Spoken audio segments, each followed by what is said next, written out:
Bismillahirrahmanirrahim. Assalamualaikum warahmatullahi wabarakatuh. Selamat siang teman-teman.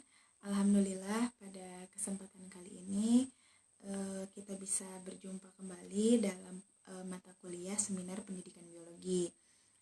Sebelumnya saya juga ucapkan terima kasih kepada Ibu Dr. Hajah Tuti Kurniati MPD selaku dosen pengampu dan juga teman-teman yang saya banggakan.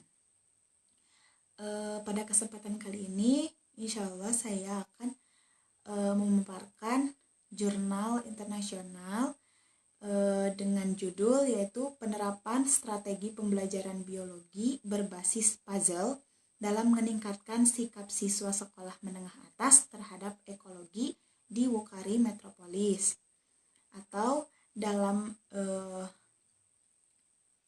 judul internasionalnya yaitu Enhancing Senior Secondary Students Attitudes Through Puzzle-Based Learning Strategy in Biology in Wukari Metropolis. Oke, yang pertama bisa dilihat oleh teman-teman, ini identitas dari jurnal ini. Langsung saja, yang pertama itu ada pendahuluan. Biologi menjadi salah satu mata pelajaran IPA atau ilmu pengetahuan alam yang mempelajari kehidupan meliputi struktur, pembentukan, pertumbuhan, asal-usul, evolusi, distribusi, dan juga taksonomi. Selain itu, biologi menempati posisi sentral di kurikulum sekolah menengah atas karena berurusan dengan makhluk hidup sebagai ilmu pengetahuan alam. Mengingat posisi sentral biologi dalam kurikulum sekolah menengah atas, pentingnya bagi manusia dan masyarakat pada umumnya, banyak variabel telah diidentifikasi oleh peneliti. Hal ini sebagai penyebab sikap negatif siswa dan kinerja yang buruk dalam mata pelajaran, seperti kurangnya penguasaan bahasa mata pelajaran, latar belakang ilmiah yang tidak memadai, masalah sikap, dan juga pendekatan penyampaian instruksional yang buruk. Metode pengajaran tradisional yang digunakan di sekolah itu merupakan boros dan juga tidak produktif, terutama dengan pelajar yang lambat. Selain itu, juga terbukti tidak efektif dalam pemahaman konseptual tentang materi pelajaran. Untuk memperkuat pernyataan sebelumnya tentang metode pengajaran tradisional, Dui Lemy tahun 2014 menyatakan bahwa metode tradisional yang digunakan oleh guru telah menyebabkan sikap negatif siswa terhadap pembelajaran biologi. Lebih lanjut, ditegaskan bahwa sikap siswa dapat ditingkatkan bila diizinkan untuk berpartisipasi aktif dalam proses pembelajaran. Sikap positif terhadap mata pelajaran seperti selalu hadir rutin di sekolah, menyalin catatan, dan mengerjakan tugas umumnya dianggap sebagai prediktor perilaku dan dengan demikian mempengaruhi prestasi. Senada dengan itu, menurut Sheng 2009 menyebutkan bahwa pengembangan sikap positif siswa dalam suatu mata pelajaran diperlukan karena sikap terkait dengan prestasi akademik dan ini hanya dapat dicapai melalui strategi pengajaran guru. Asumsi hubungan antara sikap dan prestasi didasarkan pada semakin baik sikap seorang siswa terhadap suatu mata pelajaran atau tugas, maka cenderung semakin tinggi tingkat pencapaiannya. Adapun pendekatan pengajaran yang diterapkan oleh guru juga dapat membuat peserta didik dapat mengembangkan sikap positif atau negatif terhadap tugas pembelajaran. Maka dengan latar belakang inilah peneliti bersiap untuk menggunakan strategi pembelajaran berbasis puzzle atau strategi ini yang berpusat pada peserta didik untuk memastikan apakah siswa sikapnya terhadap biologi dapat ditingkatkan. Strategi pembelajaran berbasis puzzle ini dirancang oleh John Spilsbury pada tahun 1760. Ini adalah pendekatan pembelajaran berbasis aktivitas yang memungkinkan siswa untuk berinteraksi dengan materi pembelajaran, mendorong diskusi di antara siswa, dan memungkinkan penyelidikan konsep dengan eksplorasi melalui pertanyaan. Menurut Farlex 2009 mengartikan puzzle sebagai permainan yang membutuhkan kecerdikan dan ketekunan dalam memecahkan atau merakit masalah. Adapun menurut David dan Zwievelhofer 2009, penggunaan puzzle di kelas dapat menjadi efektif dalam menanggapi gaya belajar siswa yang berbeda. Teka-teki atau puzzle ini memiliki potensi yang melekat untuk membangkitkan dan mempertahankan sikap siswa dalam belajar, menggairahkan peserta didik, dan menghasilkan ide-ide baru pada peserta didik untuk mempelajari konsep-konsep yang sulit. Ada beberapa macam puzzle, seperti yang diidentifikasi oleh Bowers 2006, yaitu word puzzle, jigsaw puzzle, crossword puzzle, logic puzzle, picture puzzle, dan yang lainnya. Secara khusus, puzzle atau teka-teki silang digunakan untuk penelitian ini. Pemilihan puzzle ini karena lebih cocok untuk mengajarkan konsep ekologi. Ini juga memungkinkan siswa untuk memahami terminologi suatu konsep, mengidentifikasi atau mendefinisikan dan mengeja konsep dengan benar. Peneliti menyoroti pentingnya teka-teki sebagai kemampuan untuk mengembangkan pemikiran kritis siswa, menghilangkan kelelahan, dan juga mendorong interaksi sosial. Adapun ekologi adalah mata pelajaran biologi yang menjadi fokus kajian ini yang berkaitan dengan definisi konsep, mencakup 40% dari keseluruhan silabus dan dipersepsikan sebagai topik yang sulit dalam biologi. Selanjutnya, telah ada seruan berkelanjutan menuju respon gender untuk pembelajaran sains atau biologi inklusif oleh para pemangku kepentingan. Hal ini karena tampaknya masih terdapat prasangka yang cukup besar terhadap siswa perempuan yang menghambat partisipasi dan prestasi mereka. Menurut Longe dan Adedeji pada tahun 2003 berpendapat bahwa iptek adalah objek yang didominasi oleh laki-laki dan perempuan cenderung menghindar dari bidang iptek. Pengaruh gender dalam pembelajaran sains telah menjadi perhatian besar pendidik sains sejak lama, namun tidak ada hasil yang konsisten muncul. Beberapa peneliti berpendapat bahwa siswa laki-laki mengembangkan sikap positif terhadap mata pelajaran IPA daripada siswa perempuan. Misalnya, menurut Oluyemi 2013 dan juga Wiwat 2013 menyatakan bahwa siswa laki-laki dan perempuan mengembangkan sikap positif terhadap pembelajaran konsep. Sebaliknya, menurut Dogo 2016 menemukan bahwa yang signifikan pada mean rating sikap siswa laki-laki dan perempuan. Dengan kontradiksi dan kurangnya kecenderungan yang jelas dalam sikap gender terhadap sains, penyelidikan lebih lanjut sangat diperlukan. Selanjutnya yaitu ada rumusan masalah. Nah, di sini ada 3 rumusan masalah. Yang pertama yaitu bagaimana keefektifan penerapan strategi pembelajaran biologi berbasis puzzle terhadap siswa menengah atas. Yang kedua, bagaimana penerapan pembelajaran biologi berbasis puzzle meningkatkan attitude siswa atau sikap siswa terhadap ekologi. Dan yang ketiga yaitu bagaimana peringkat attitude siswa atau sikap siswa antara siswa laki-laki dan perempuan terhadap ekologi menggunakan pembelajaran berbasis puzzle. Selanjutnya yaitu tujuan penelitian. Adapun tujuan dari penelitian ini adalah yang pertama yaitu untuk mengetahui keefektifan penerapan strategi pembelajaran biologi berbasis puzzle terhadap siswa menengah atas. Yang kedua, untuk mengetahui peningkatan sikap terhadap ekologi menggunakan pembelajaran biologi berbasis puzzle. Dan yang ketiga, untuk mengetahui peringkat sikap antara siswa laki-laki dan perempuan terhadap ekologi menggunakan pembelajaran berbasis puzzle. Selanjutnya yaitu ada metode.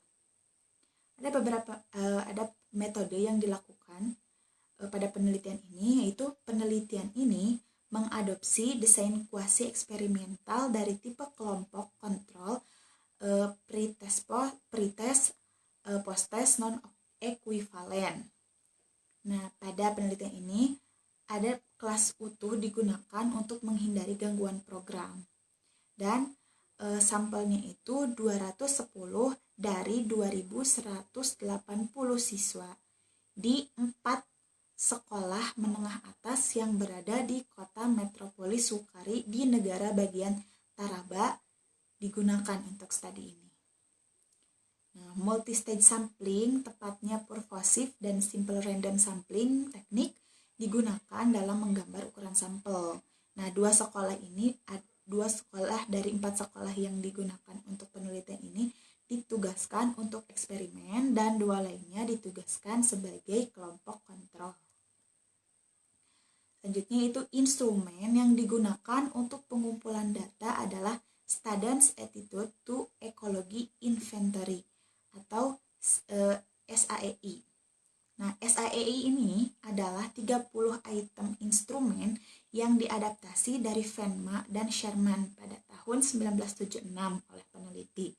Nah, ini merupakan skala penilaian 4 poin untuk mengetahui disposisi dan perasaan siswa tentang ekologi. Item ini diberi kode sangat, yaitu SA atau sangat setuju, A yaitu setuju, D tidak setuju, dan SD sangat setuju. Nah, item ini diberi bobot masing-masing 4, 3, 2, dan 1 untuk item positif. Sedangkan yang pernyataan negatif diberi skor dengan urutan terbalik, yaitu 1, 2, 3, dan 4. Rencana pelajaran ini disiapkan sebagai alat instruksional untuk penelitian ini. Rencana pelajaran dan instrumen divalidasi oleh ahli di bidangnya. Instrumen ini diuji cobakan pada 30 siswa di sekolah yang berbeda di luar sekolah utama. Nah, reliabilitas dari SAEI dihitung menggunakan Cronbach alpha karena item berada dalam kontinum yang menghasilkan nilai koefisiensi reliabilitas 0,63. Selanjutnya yaitu ada hasil penelitian.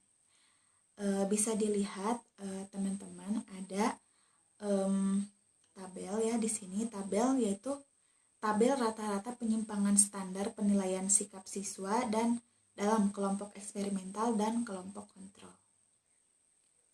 Nah, dari tabel ini rata-rata peringkat siswa dalam pra-SAEI, kelompok eksperimen dan kontrol masing-masing adalah 69,42 dan 66,66 dengan standar deviasi yang sesuai, yaitu 7,286 dan 6,138.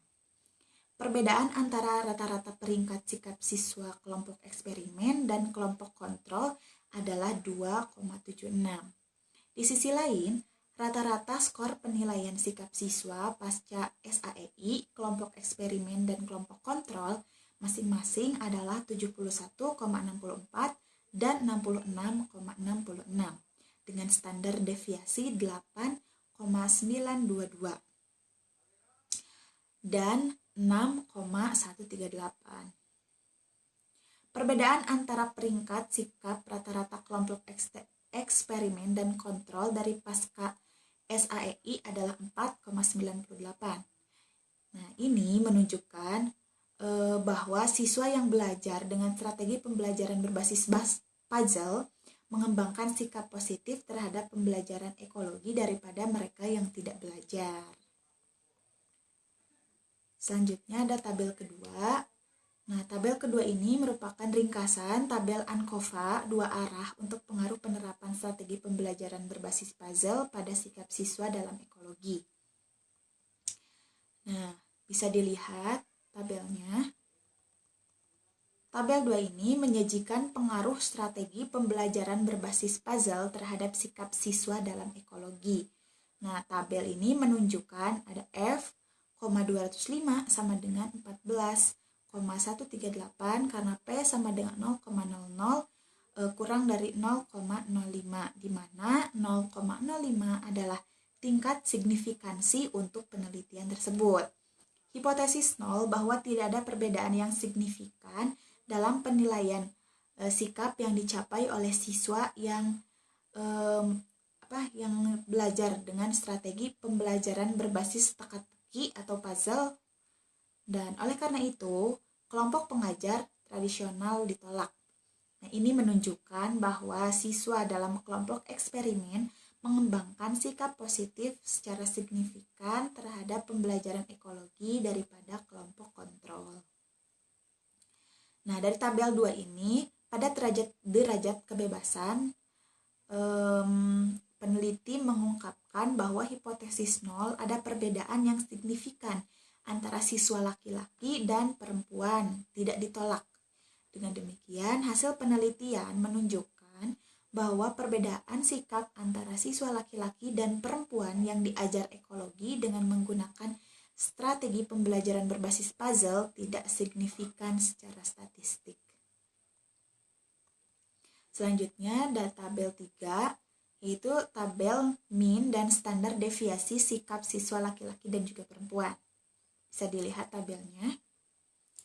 Nah, tabel 3 ini nilai rata-rata sikap siswa laki-laki dan perempuan di pra-SAEI kelompok eksperimen adalah 68,12 dan 70,67. Masing-masing dengan standar deviasi mereka adalah 7,006 dan 7,389. Perbedaan rata-rata dalam penilaian sikap siswa laki-laki dan perempuan dalam pra-SAEI adalah 7,45. Di sisi lain, rata-rata peringkat sikap siswa laki-laki dan perempuan pasca SAEI kelompok eksperimen adalah 70,69 dan 72,65, masing-masing dengan standar deviasi 9,570 dan 8,293. Nah, perbedaan rata-rata dalam peringkat sikap siswa laki-laki dan perempuan pasca SAEI adalah 8,04. Nah, selanjutnya ada pembahasan atau diskusinya, yaitu hasil penelitian ini mengungkapkan bahwa siswa yang belajar dengan strategi pembelajaran berbasis puzzle mengembangkan sikap positif terhadap pembelajaran ekologi daripada kelompok kontrol. Nah, temuan ini sejalan dengan temuan Michael Wich dan Michael Wich 2008 dan Du Yilemi 2013 yang menemukan bahwa teka-teki atau puzzle adalah alat yang luar biasa yang dapat meningkatkan perhatian siswa dan membantu mereka mengembangkan sikap positif terhadap pembelajaran. Ini menyiratkan bahwa strategi pembelajaran berbasis puzzle ini meningkatkan sikap siswa daripada metode pengajaran tradisional yang kurang dalam memenuhi kebutuhan peserta didik. Lebih lanjut, hasil penelitian menunjukkan bahwa pembelajaran berbasis puzzle ini meningkatkan peringkat sikap siswa laki-laki dan perempuan pasca SAEI. Perbedaan yang tidak signifikan dalam penilaian sikap siswa laki-laki dan perempuan merupakan indikasi bahwa pembelajaran berbasis puzzle ini tidak melihat gender. Nah, hasil ini sejalan dengan Oluyemi pada tahun 2013 dan Wiwat tahun 2013 yang menyatakan bahwa tidak terdapat perbedaan yang signifikan antara sikap siswa laki-laki dan perempuan terhadap pembelajaran konsep dengan menggunakan strategi pembelajaran berbasis puzzle. Di sisi lain, hasil tersebut tidak sesuai dengan laporan Launch dan Adedeji pada 2003 dan Dogo pada 2016 yang menemukan perbedaan yang signifikan pada sikap siswa terhadap pembelajaran konsep. Nah, selanjutnya ada kesimpulan.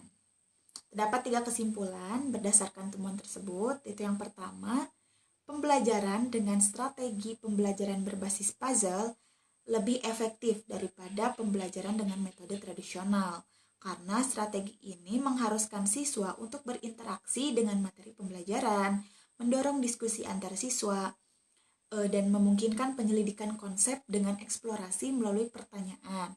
Hal ini menjadikan siswa lebih aktif dan interaktif dalam belajar. Dan yang kedua yaitu hasil penelitian menunjukkan bahwa strategi pembelajaran berbasis puzzle berpengaruh signifikan pada sikap siswa terhadap ekologi. Hal ini karena strategi ini cocok bagi siswa untuk memahami terminologi, mendefinisikan, dan mengeja konsep ekologi dengan benar. Dan yang ketiga yaitu penelitian menunjukkan bahwa perbedaan peringkat sikap antara siswa laki-laki dan perempuan yang belajar ekologi dengan menggunakan strategi pembelajaran berbasis puzzle tidak signifikan. Nah, ini bisa teman-teman lihat daftar pusakanya. Baik, hanya itu yang bisa saya sampaikan. Kurang dan lebihnya mohon dimaafkan. Billahi taufiq wal hidayah. Wassalamualaikum warahmatullahi wabarakatuh.